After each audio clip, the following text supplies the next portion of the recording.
just trying to burn it all down, you're this nihilistic, whatever. Neither one of these are helpful because somebody's going to lose.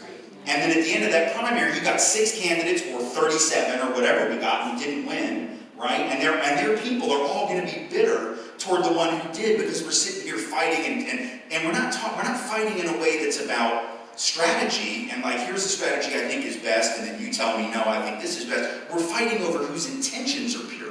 We're fighting over who actually has ulterior motives to steal it from Bernie because you're all just a bunch of corporate capitalist sellouts. Or we're talking about who among the Bernie bros is a horrible misogynist and maybe they're all misogynists. Like, none of this is helpful because at the end of the day, someone's people are going to be chagrined enough to say, you know what, my person didn't win, screw it, I'm not coming out. And then we know what happens. So I had said at the time, we need to stop all of this. Well, Medicare for all versus Medicare for those who want it versus we're going to tweak Obamacare.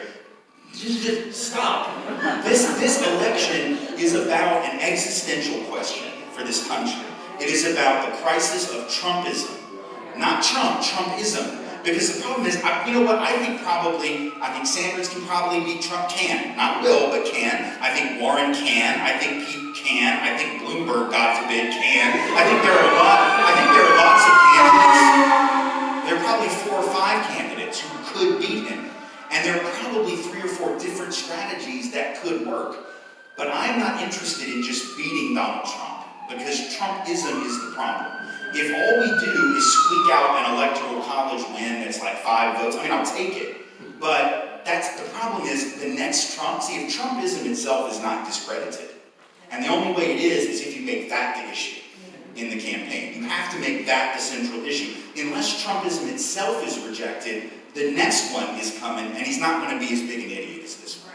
And he's not going to sit and just rage tweet, and he's not going to say silly things and do illegal stuff and try to bribe other people because he doesn't understand that's criminal, right? He's not going to. The next one's a lot smarter. The ones that Turning Point USA are training on college campuses around the country, those folks are sort of smart, and they're much more dangerous. And so we have to discredit Trumpism. And I use the example of, the very first thing that I did. Many of you know this history. When I got out of college, I worked in Louisiana in the campaigns against David Duke when Duke ran for Senate and for governor. So here you have a guy who's, former leader of the largest Klan group in the United States, the most prominent modern Nazi in the United States for the last half century. And he's running for the U.S. Senate. He's already been elected to the Louisiana legislature. And what we learned in the 2 campaigns that I worked on against him, in the first race, the Senate race, we had all these people giving us advice about strategy. And they were saying, we shouldn't talk about his racism. Imagine, he's a Nazi. It's sort of the brand, right? But they were like, well, we shouldn't talk about his racism because, there are a lot of racists and we don't want to make him angry. We need them to vote against Duke too. So we just need to talk about how he's corrupt and how he didn't pay his taxes for 4 years and how he once wrote a sex manual, true story by the way, wrote a sex manual under a female pseudonym, fascinating by the way. They were like, let's talk about his character, but not the racist part of his character. Let's talk about his tax record. Let's talk about the fact that he sort of dodged the draft in Vietnam, because that's the thing that makes, it's like, he's a Nazi, but he also didn't want to go kill people in Southeast Asia. Well, I don't know, let's talk about the last of those, right? It's an absurd thing, but people told us that. Well, we resisted that advice for the most part. But what happened was the people who were giving us that advice were these very high-paid consultants. They had all this supposed data to justify their views. And even though many of our staffers disagreed, there were some of our board members, some of the more conservative board members, who had a lot of control over the purse strings for the organization. And they sort of insisted that we listen to some of that. So we ended up cutting these commercials where we would talk about the Nazi stuff for half the commercial, and then we'd switch to the not paying taxes thing for the rest of the commercial. And it's a horribly mixed message, right? It's like, by the way, Nazi, Nazi, Nazi. But in case that didn't get you, he didn't pay his taxes for 4 years. And you can just imagine what Duke's response was, being a relatively smart guy. He's like, they're just trying to throw anything they can at me. It's like they don't even believe the Nazi thing, because if they did, wouldn't they just talk about that? And there were people who were like, that's right, they're just being unfair. So he ends up getting 605,000 votes. He gets 60%, 6 out of 10 white voters.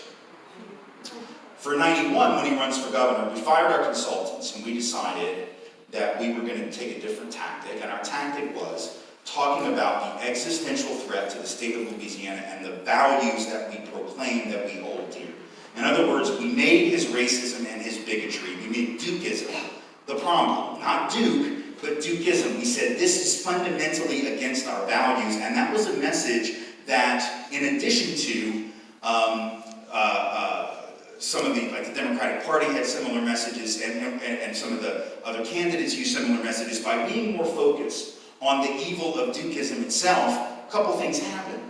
One was that the base voters who we needed to turn out, which were black voters, because look, 6 out of 10 white folks were ready to vote for the guy, we knew that. And we knew that most of them weren't going to switch, right? Because let's be honest, like if you just voted for the Nazi, the next year the odds are not good that you're going to look at yourself in the mirror and go, oh my God, I voted for a monster. You're not going to do that. You're probably going to vote for the monster again because you can't face what you did. But what we needed was the base of black voters whose turnout was low in the Senate race. Maybe they didn't think he was going to win, they didn't think he was a threat, but whatever it was, or they didn't like the message, right? We weren't focused on racism. We weren't focusing on the thing that they cared about. In the governor's race we were, black turnout was equal to white turnout, right? It's like 80% or something, went through the roof. And you had 25,000 people register in one day in between the primary and the general election. Now, Duke's vote actually went up. He got 675,000 votes the second time, but his share of the vote dropped from 44% overall to 39%. The white vote went from 60 to 55. That was enough to defeat him so convincingly that his political career as such was over, because Dukeism itself had been rejected. And my fear is all the policy debates, all the debates about his corruption, they might work. They might work, especially if you can tie the corruption to, the fact that he scapegoats other people for problems. You can make a connection between these things. But if you don't talk about the racism because you're afraid that that's going to backfire, look, it's the only thing that's going to get the base driven out, right? Because let's be honest, the base voters of people of color and young folks and union folks, they don't all agree on public policy. The idea that you're going to get them with Medicare for all because they all believe in that, no, some do, some don't. You got a lot of differences around public policy. You got differences between those who believe in free college education and those who don't. You got differences in what people believe about the proper marginal tax rate or the wealth taxes. What you don't have as much difference on is if you appeal to people on the basis of principles. This is what we as a country say we stand for. This is someone whose entire politic is against that. This politics of prejudice is about